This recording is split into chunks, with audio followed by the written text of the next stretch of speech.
महोदय, जब स्थानीय नीति की बात आती है तो एक भ्रम फैलाया जा रहा है कि जो लोग इस राज्य के बाहर के हैं उन्हें इस राज्य के बाहर जाना पड़ेगा। बिल्कुल ये भ्रामक बात है अध्यक्ष महोदय। स्थानीय नीति का मतलब ये नहीं होता है कि जो अन्य राज्यों के वे लोग बाहर चले जाएंगे। स्थानीय नीति का मतलब होता है कि राज्य सरकार की सुविधाओं का लाभ किसे मिलेगा। उदाहरण के लिए अध्यक्ष महोदय, महाराष्ट्र में अगर मराठी भाषा का संरक्षण होगा तो ये समझ में आता है, लेकिन महाराष्ट्र में अगर संथाली, कुड़माली, खोरठा भाषा, नागपुरी भाषा का संरक्षण मांगा जाए तो इसका औचित्य नहीं बनेगा।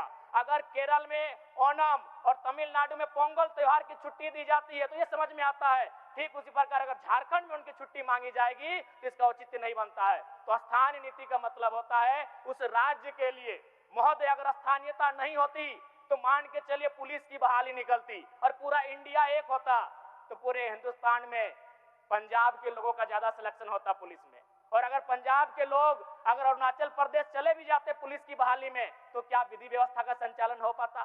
ठीक उसी प्रकार अगर पूरे राज्य में शिक्षकों की बहाली होती और स्थानीयता का मानक नहीं रहता तो केरल के लोग पूरे देश में जाके टीचर बनते। और यदि कोई केरल का शख्स नागालैंड में जाके टीचर बन भी जाए तो क्या बच्चों को पढ़ा पाएगा। इसलिए नागरिकता तय करना देश का काम होता है, लेकिन स्थानीयता तय करना ये राज्य का काम होता है। और मैं राज्य सरकार से मांग करूंगा कि स्थानीय नीति पर विचार करे।